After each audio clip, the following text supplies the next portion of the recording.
Welcome to Life Lessons from the Srimad Bhagavatam. We continue with the 11th canto. Specifically, today we will be discussing the 5th chapter. And this is a continuation of the discussion between King Nimi and the 9 yogis, the 9 kings of yoga, the Nava-yogendra. Sometimes this is called the Nimi Yogi Samvad, the conversation between Nimi and the yogis. I'll chant some verses of invocation, and in the meantime, as you come online, say hello just by putting a little message in the chat. First Canto, Chapter 2, Text 2.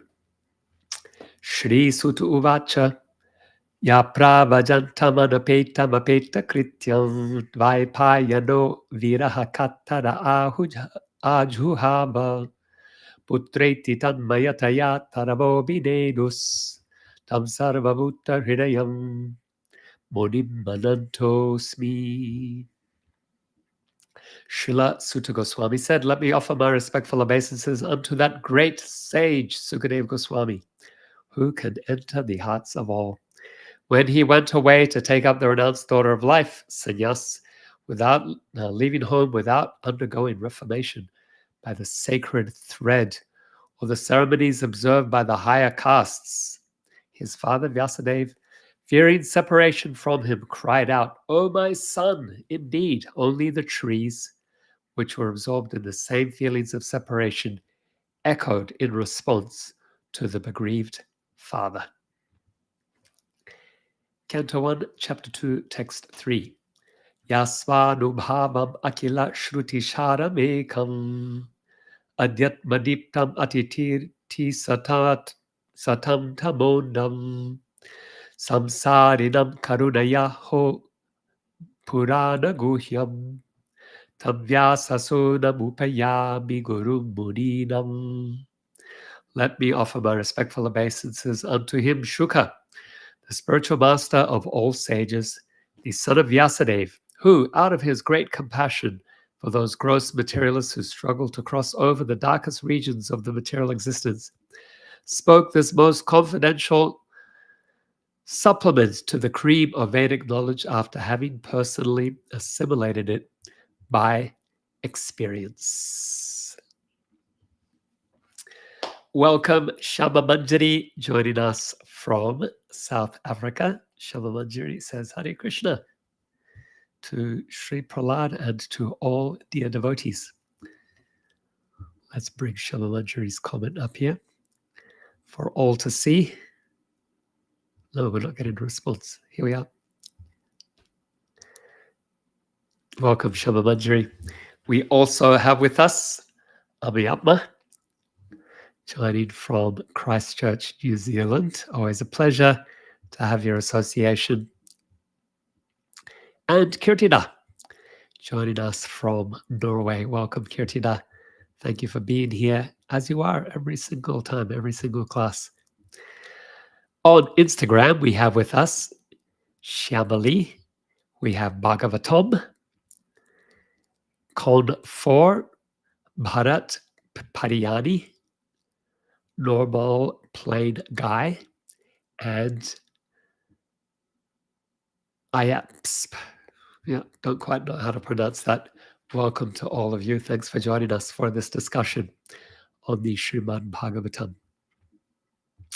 Today's topic: what is the situation of the Abhakta? In Sanskrit, when we put the prefix a before another word, it negates it. So if we have bhakta to denote a devotee, then abhakta would be not devotee or non-devotee. Excuse me. So King Nimi asks about the position or situation of the non-devotee, the abhakta. Here we have Nikunja with us as well, joining us from Auckland. Hare Krishna. Sri Prahlada Nanika is also with us. Great. Welcome, Danika. Great to have you here. And I'm looking forward to seeing you soon in Sri Vrindavan Dham. We also have Con 4, who tells me on Instagram that you're joining from Auckland, New Zealand. So good representation between Nikunja, Danika, and Con 4 for Auckland, New Zealand. Christchurch is also represented here by Amayatma Prabhuji. Welcome to all of you. Okay, so the position of the Abhakta, that is King Nimi's question. This is which question thus far? This is the 8th of 9 questions. So if you remember, we are discussing questions posed by King Nimi to the Navayogendras, and we are now up to the 8th of these questions. Prior to this, we've also had questions on bhakti and on the bhakta and maya, mukti, bhagavan, karma yoga, avatara. Now question 8, the abhakta. So we have one more question left, and that will be our discussion for Wednesday/Thursday, depending where you are. And this will be on the Yuga Avatar. And after that, we'll have to do a review, right? Just to remind us of what we discussed.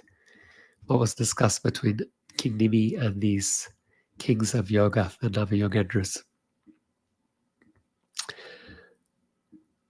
When I was in school in Mayapur, we had Wednesdays as cleaning days. These were days for cleaning the school, cleaning our ashram. Our homes were made with bamboo walls, grass roofs, and earthen floors. And these earth floors had to be maintained. And to maintain the flooring to our homes, every week we would mix together earth and cow dung with water and make like not a paste, but more like a very loose paste. And then we would use a rag to wipe this over the floor, and it would reseal. Some of you have seen this done, so you know exactly what I'm talking about. And for others of you, this would be something completely novel. That's what we would do in the mornings. And then the afternoons, after cleaning the school, cleaning our homes, repairing the floors, and sweeping the gardens, we all had different responsibilities. Then we had the afternoon off, and we could do with that whatever we wished. And so some of us would go across the river Ganges to Navadvip. It was like a little excursion for us, crossing the river on a boat. Navadvip, different regions of Bengal, different towns of Bengal are famous for different types of sweets. And Navadvip is particularly famous. It's regional sweet that people travel from other towns to enjoy is Mishti Doi, a sweet condensed milk that's turned into yogurt. So it's not a white yogurt, but a golden color, brown golden color yogurt. And then, there are the markets. And one of the famous markets of Navadvip is called Paramatala. Paramatala. Tala means tree. And then Parama Supreme. This is a very big tree. It's a banyan tree in the center of Navadvip. And basically, so if you know how banyan trees grow, there's the center trunk, but then the branches grow out and grow roots from the branches that become like trunks. And then the tree just keeps growing out like that. So you can have a tree that covers even kilometers. That's the nature of a banyan tree. And so the center of Navadvip in this Paramatala market, it's actually under an expansive banyan tree. All the different stores, they are under the branches of this great banyan tree. And then at the center of it is a temple, quite small, more like a shrine rather than a temple. And it is a shrine to the very popular deity in Bengal, that is the goddess Kali.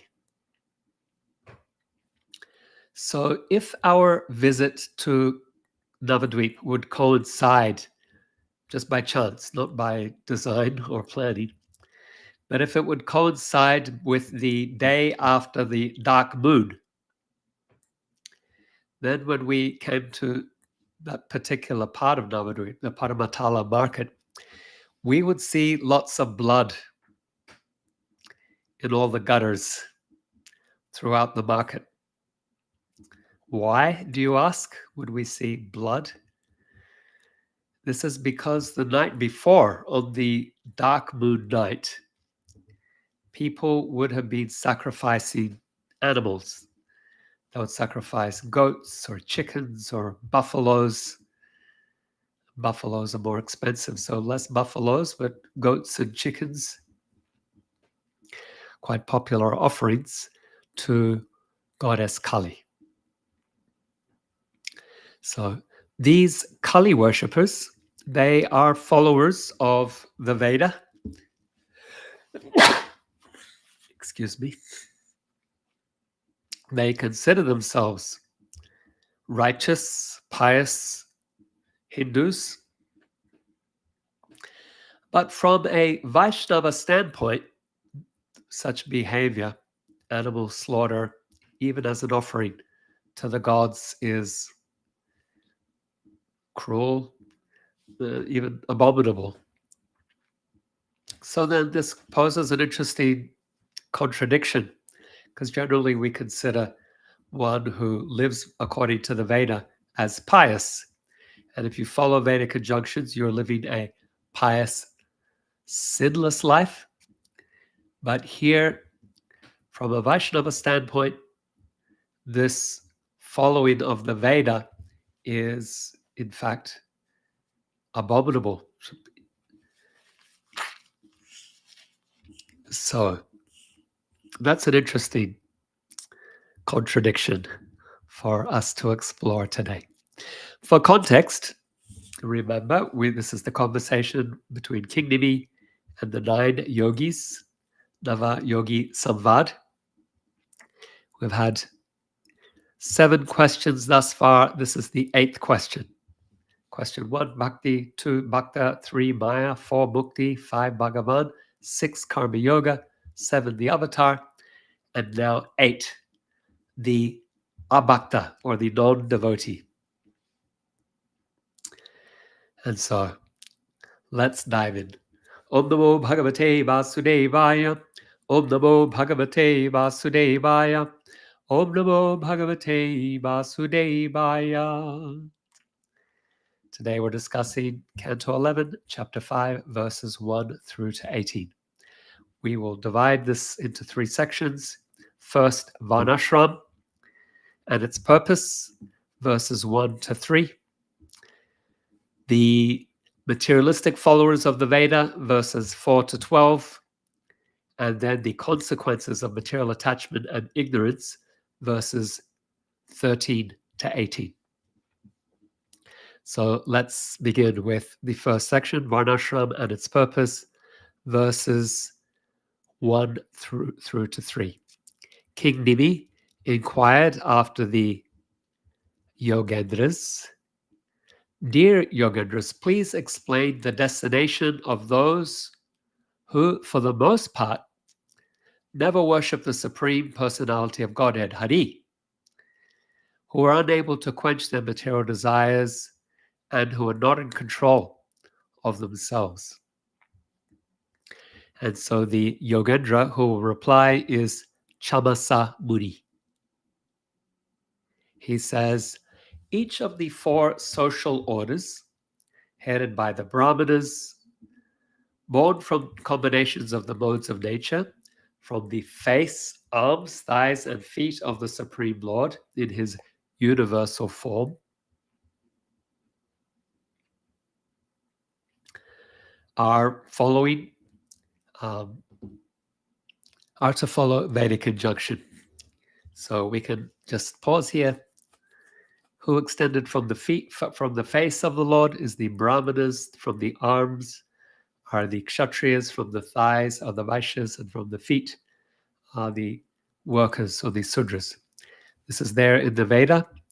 Brahmanosya mukamasid bahurajan yakritaha uru tadasya yadaveshaha padbyagam sudro ajayata. Every society has intellectuals, it has administrators, it has merchants, and it has workers.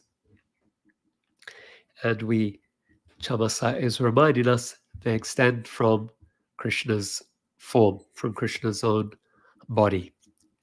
He says, similarly, we have 4 social orders, spiritual orders also generated. The spiritual orders are Brahmacharya, Grahastha, Vanaprastha, Sannyas. He says if any of the members of these Varnas, these 4 Varnas and 4 ashrams, fail to worship or intentionally disrespect the personality of Godhead, who is the source of their own creation, they will fall down from their position into hellish life. So what does Chamasa Muni asked? He says, tell me about the situation or the destination of those who don't worship the Supreme Lord Hari, Krishna.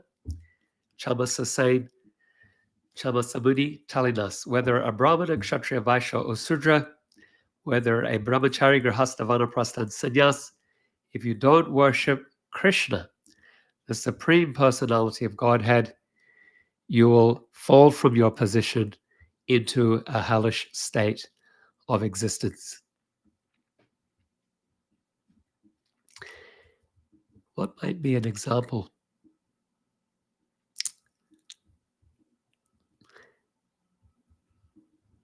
What might be an example of this? In the Bhagavatam, we in fact have many examples of people who adhere to Vedic law at one level, but are considered demons, asuras, because they are not devotees of Vishnu. Ravana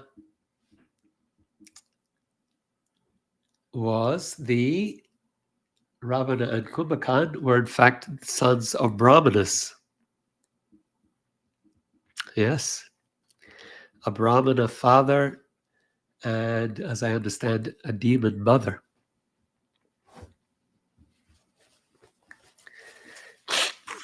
We don't regard them as demons because of their mother. They're regarded as demons because they didn't worship Vishnu. But think about it. Ravana and Kumbhakan both performed great austerities, and they were also known for their, at least Ravana, for his charity, for his austerity. In many senses, he abided by Vedic teaching. Or what about Jarasandha? Gave charity to Brahmanas. So on one hand, they are adhering to Vedic injunction because, but here's the reason. Their intention is not to please Vishnu. Their intention is not to please the Supreme Personality of Godhead. Their intention is to get pious credits that will give them more power and greater control and greater influence and greater enjoyment of the material nature. So although they're following Vedic injunction, it's for the wrong reasons. And therefore, their trying to enjoy separately from the Lord is demoniac. even if they, in some instances, lean into piety to get material rewards, because of this desire for personal gratification and enjoyment separately from the Lord, then in other instances, they engage in sinful and abominable acts. Hiranyakashipu forbade the Brahmanas to worship Vishnu and caused much difficulty to the performance of sacrifice, and fought with the demigods, just had an insatiable greed for power that he fought to take control of the universe. Jarasandha, though pious on one hand in giving charity to Brahmanas, on the other hand, he's kidnapped and locked up, imprisoned 22,000 kings. So where's the piety in that? Okay, so yes, they follow Vedic conjunction as much as it suits them to increase their material power.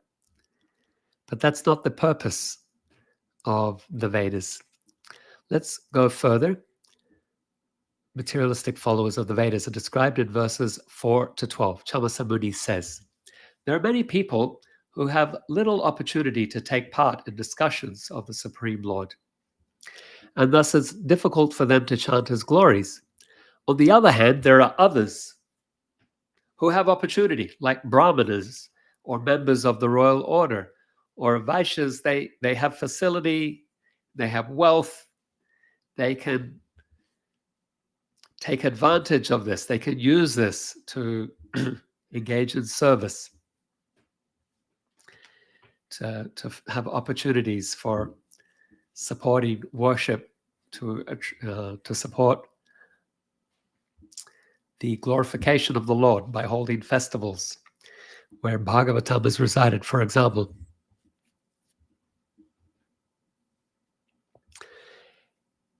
However, instead, this is what it says, Chamasamuni says, however, ignorant of the art of work, such arrogant, proud fools, enchanted and enlivened by the sweet words of the Vedas, pose as learned authorities and instead offer flattering entreaties to the demigods. Due to the influence of the material mode of passion, materialistic followers of the Vedas become subject to violent desires and are excessively lusty. Their anger is like that of a snake, deceitful, overly proud, and sinful in their behavior. They mock the devotees who adhere to Achyuta. Materialistic followers of Vedic rituals, giving up the worship of Vishnu, instead practically worship their families, and thus their homes become dedicated to sex life. Such materialistic householders encourage one another in such whimsical behavior. Understanding ritualistic sacrifice as a necessary item for bodily maintenance, they perform unauthorized ceremonies in which there is no distribution of foodstuffs or charities to the Brahmanas or other respectable persons. Instead, they cruelly slaughter animals, such as goats, without understanding the consequences of their activities. The intelligence of cruel-minded persons is blinded by false pride based on wealth, opulence, prestige, connections, education, physical beauty, strength, and successful performance of Vedic rituals.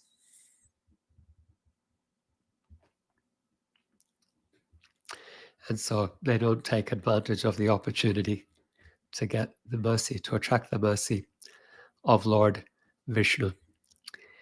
Chamasamuni further says, this is interesting, he says, although scriptural injunctions provide opportunity for sex through sacred marriage, for meat eating through sacrificial offerings, for intoxication through the acceptance of ritual cups of wine, such ceremonies are actually meant for the ultimate purpose of renunciation. The only proper fruit of acquired wealth is religiosity, on the basis of which one can attain a philosophical understanding of life that eventually matures into direct perception of the absolute truth. Materialistic people, however, utilize their wealth simply for the advancement of their material situation. Thus, they fail to see that insurmountable death will soon destroy the frail material body. Can you think of any examples like that in the Bhagavatam? One example that comes to my mind is the Narada Muni is preaching to a king who's the father of the Prachinabarhi. He's the father of the Prachetas. And this Prachinabarhi is very much attached to animal sacrifices. And Narada Muni comes and tells him a story. He wants to teach him about the real purpose of life and the real purpose of Vedic injunctions. But he sees that Prachinabarhi is too attached.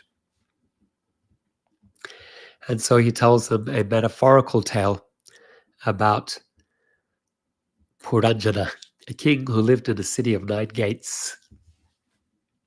Eventually, Prachinabarhi understands, this is actually a story about me. Living in the city of 9 gates, attached to animal sacrifices, under the control of my senses, and that I will be eventually defeated by death and taken to face the consequences of my animal slaughter. Another example we can think of is Daksha. He became very proud of his sacrifices, so proud that he criticized Lord Shiva. And then later, he also criticized Lord Narad Muni as well. In his next birth, he was again given opportunity with high birth in a family of kings, in the family, in fact, of Dhruva Maharaj. But when Narada Muni came to visit him, to teach him about Bhagavat Bhakti, he chastised Narada Muni and cursed him. And so we see how it is possible to become distracted or bewildered by the teachings of the Veda. Why is the Veda giving provision for meat eating and sacrificial offerings or intoxication and ritual cups of wine for the gradual elevation of the soul? One who's attached to eating meat, they can eat it under certain provisions. On a dark moon night, you take your animal, goat or buffalo or chicken to the Kali temple and whisper in the ear of the animal, now I'm killing you, in the future you'll kill me. Mamsa is a Sanskrit word for meat. The idea is that at least it's not whimsical killing of the animals. It's being done under some regulation, and it's been done with respect to the authority of the demigods and the Veda. Hopefully, in time, the performer of such sacrifices will wake up and think, really? In this life, I'm killing this animal, and the next life, it's going to kill me? Why would I do this? And so the idea is that these souls can be gradually elevated through the performance of Vedic ritual sacrifices where provisions are given for engaging material desires in a way that will hopefully slowly elevate the soul over many lifetimes. But here's an interesting thought. At the beginning of the Bhagavatam, Narada Muni chastises Vyasadeva for this approach. He says, Vyas, you have given the Vedic teachings and they're just too confusing. You tried to give provision or make provision for all types of people, and making allowances for engaging their materialistic desires under Vedic authority. And he says one problem is that people will read those injunctions and they'll read them alongside those that glorify pure bhakti. That is the glorification of Krishna's holy name with love and the engaging in the hearing of Krishna's glories, which awakens devotion. And they'll read the two and they'll think one equates to the other, which is one of the dasnam aparads, to think the chanting of the holy name to be another karmakanda ritualistic activity. The other thing that Vyasadeva learns from Narada Muni in this discussion is that although Vyasa has tried to make Vedic knowledge broad and accessible and beneficial for all varieties of people, he says it's not necessary because bhakti is broad and accessible to everyone. And Narada Muni gives his own example that previously he was a child, the son of a Sudra, but by association with bhaktas, with devotees, bhakti awakened within his own heart, and he was able to execute it. He was able to practice it and get full results. And so one doesn't have to be a brahmana, one doesn't have to be endowed with great learning or knowledge. Anyone, whether a child or a great renunciant like Sukadeva Goswami, can benefit from bhakti. And so Narada Muni in the beginning of the Bhagavatam is very critical of this approach to the Veda, but it is there. It's there as a provision, an opportunity for very much, for people who are very much attached to the lower modes of nature to somehow be purified through adherence to Vedic authority. All right, let's go to the last section then, the consequences of material attachment and ignorance. Chamasamuni tells us that according to Vedic injunctions, when wine is offered in sacrificial ceremonies, it is to be later consumed by smelling, not drinking. That's interesting. Similarly, the sacrificial offering of animals is permitted, but there is no provision for wide-scale animal slaughter. Actually, that's the purpose, to limit it. He says, religious sex life is also permitted, but it is within marriage for begetting children, not for sensuous exploitation of the body. He says, unfortunately, the less intelligent materialists cannot understand that their duties in life should be performed on the spiritual platform. He says, these people, they're ignorant of actual religious principles, yet they consider themselves completely pious. Without compunction, they thus commit violence against innocent animals who are trusting of them. And in the next life, such sinful persons will be consumed by the same creatures they have killed in this world. And in this way, the cycle of samsara is perpetuated.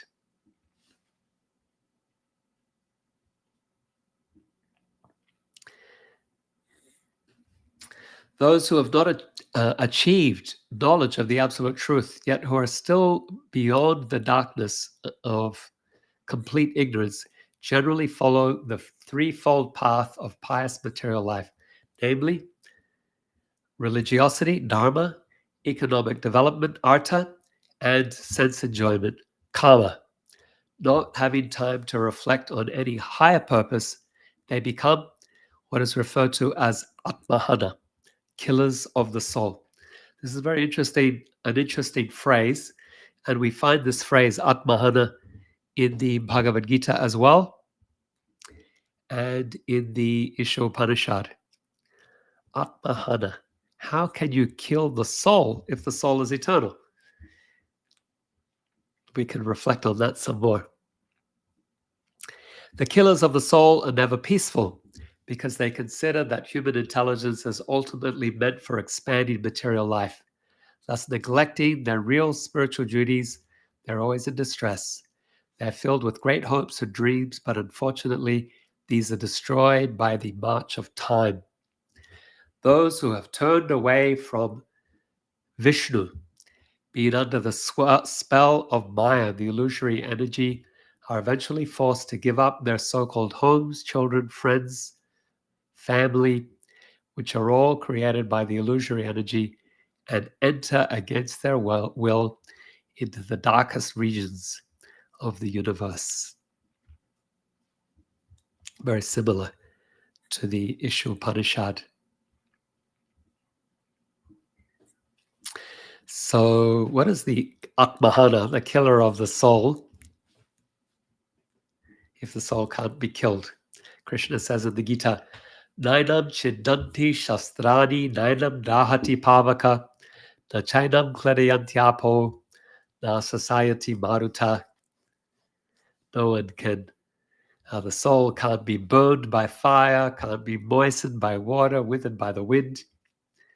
No one can destroy the imperishable soul. Why fire or water? Because they're different weapons, different astras. There are fire arms and water arms and earth arms and wind arms that are used by the Kshatriyas, the Vedic kings, on the battlefield. And Krishna is telling Arjuna, none of these weapons can destroy the soul, can harm the soul, because the soul is eternal. Latvevaham jatunasam, natvam name janadipa, nainam nach.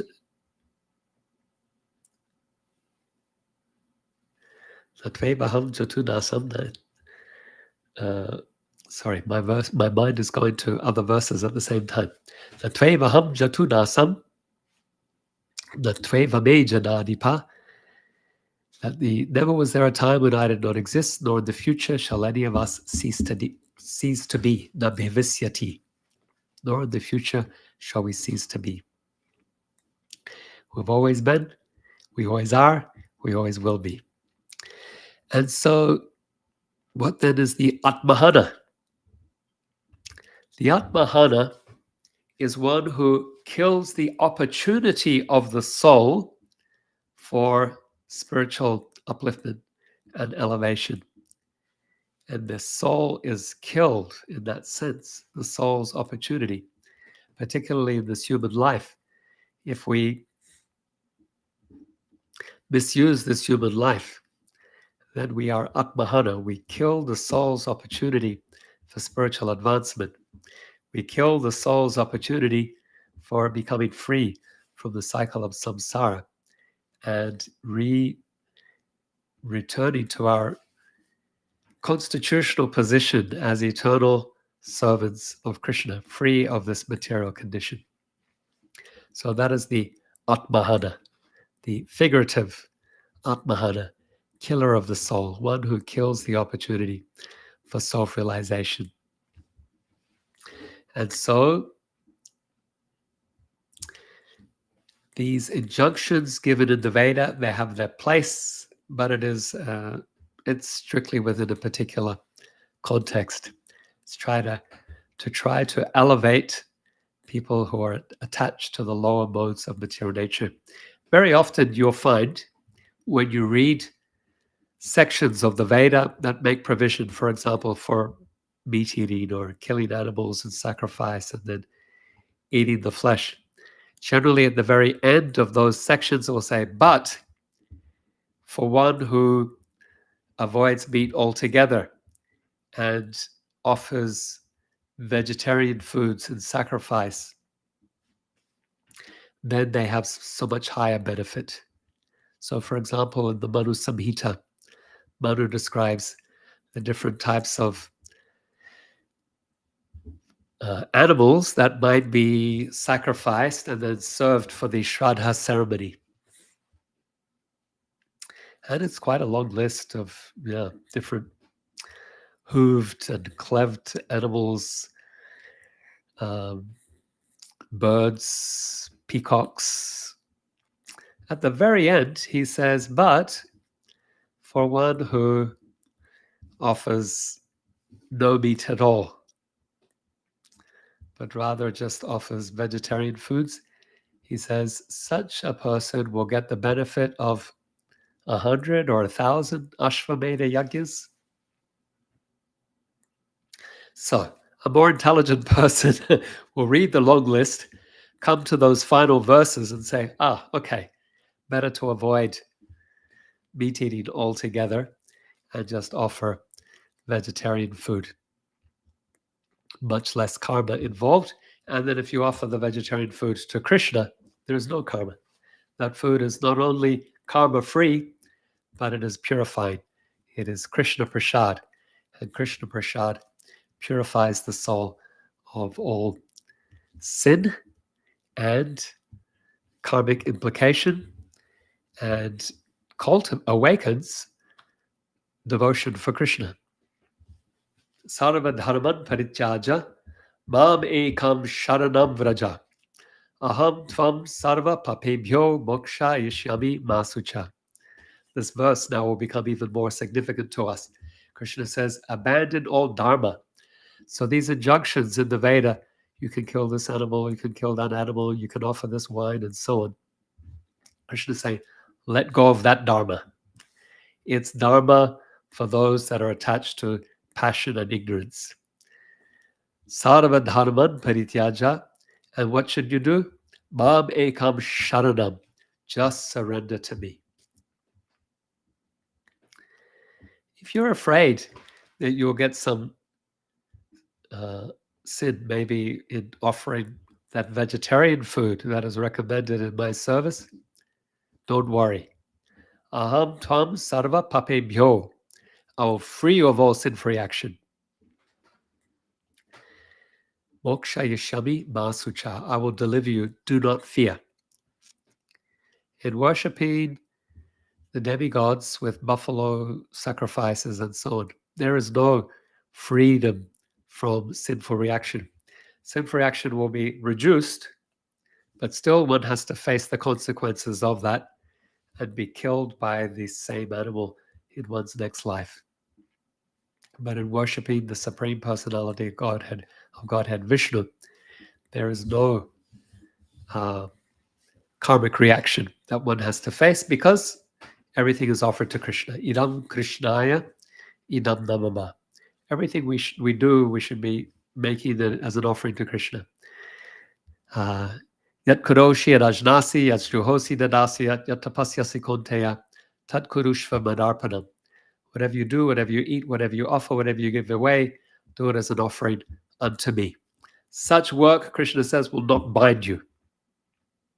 You will be free of all karmic implications or reactions. So that is the higher teaching of the Veda.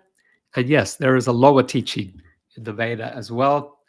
And this is for us to avoid. And these lower teachings in the Veda, they are attractive to the Abhakta, to those who are not devotees of Krishna. Those who are devotees, those who are bhaktas, they have no attraction to such teachings, even though they are found within the Veda. Let's conclude with the prayer. Beloved Krishna, O Lord of countless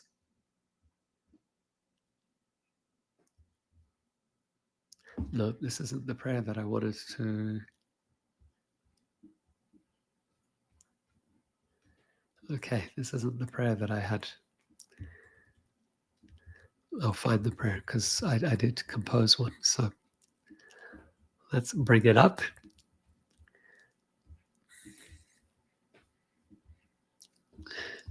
Here we are. Beloved Krishna, as we engage with Vedic learning, help us to remember that the ultimate purpose of all teachings and rituals is to bring souls closer to you, so that we may never fall into the ways of an abhakta, a non-devotee, disconnected from your divine love. Guide us as you guided Nimi through the wisdom of Chamasamuni to recognize that no station in life, no ritual can replace the sweetness of true devotion to you. You who dwell within all, teach us the grace of humility, that we may shed the pride of worldly accomplishments and rituals, for they are but fleeting dust. Let us remember the fall of Daksha, whose arrogance and his accomplishments became his undoing. Krishna, free us from our attachments to the fruitive rewards of wealth and family and passing pleasures. Remind us that only in your loving shelter can we find eternal joy. May our hearts forever rest in your service. Okay, so let's see if there are any comments, questions, reflections. I can acknowledge some of you who arrived as I started speaking.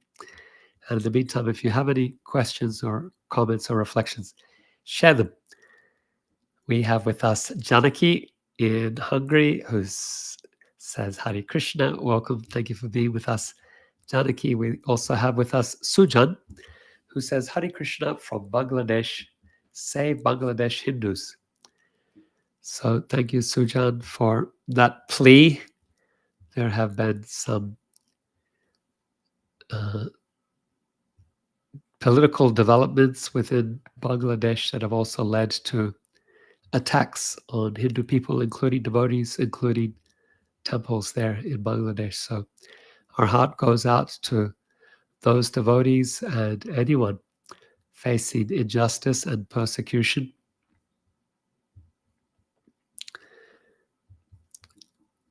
Okay, let me acknowledge Yogachita is with us, Samuel Kotler, Wayne Believer in Sydney says, Hare Krishna, Sri Prahlada, all glories to the assembled devotees, Pranam Dandavats. Hari Raval with us from upstate New York. Welcome, Hari. Harinam Daya Sindhu with us from Sydney. Vicky Butt 94. Okay, is that our Vicky who used to be in Cyprus? Samrat says, Radhe Radhe Sir. Welcome, Samrat. Thanks for joining. Prashad Mudiraj Sati. Caroline 21216. Madhuri Mridanga. Alena Pastor. Mandira Money joining from Christchurch, New Zealand. Welcome, Mandira. Thank you for being with us. Kanai Vishwajit. Sundar, New Zealand. Hey, is that Sundar Garanga? Our old friend from VOP days. Great to have you here. Thank you for joining. Sarath Nai, Sundari Leela, Ancient Javi, and Janavi Pretty, Raju, and Cream Brulee. Okay. Thank you all for joining us today for this discussion. The 8th question asked by King Nimi of the Nava Yogendras. We also have Anandi joining us from Daytona Beach. Thank you for joining us here, Anandi. We will conclude. Thank you all very much for joining. May you deepen in your taste for chanting Krishna's holy names with devotion and attention. May you grow in your appreciation for hearing Srimad Bhagavatam, for discussing Bhagavatam. May you deepen in your appreciation for this conversation between Sukadeva Goswami and Parikshit Maharaj. May you become familiar with the topics in each of the 12 cantos and the key teachings that are found within each of them. May you deepen in your appreciation for Krishna's appearance in our lives in the form of Sri Vigraha, where he personally accepts our services, our cooking, our dressing, our cleaning, making our homes as his home, as his temple, and purifying our lives in that way. May we deepen in our appreciation for the Dham, the place where Krishna's pastimes are performed, in Vrindavan, and Mayapur, and other such places, holy places in India that are inherently dhams, but are also other dhams that are expanded where the deity is served in temples and in purified homes as well. May you deepen in your appreciation of Vaishnavas. May you have firm friendships with Vaishnavas. May you have the guidance of senior Vaishnavas to inspire you in your spiritual practice. And may your love and compassion extend to those who are junior, to whom you can show kindness and mercy. And as your heart softens through these practices of bhakti, may you be moved to share the treasures of bhakti with others. We conclude. Grantaraj Srimad Bhagavatam ki jai, Srila Prabhupada ki jai, Samaveta Bhakta Vrinda ki jai, Nitai Gaur Premanandi. In our next meeting, we'll discuss the final question of King Nimi to the Navayogendras, and that is the question of the Yuga avatars. It's a wonderful discussion, one that is particularly appreciated by the followers of Sri Chaitanya Mahaprabhu. You'll see why in our next discussion.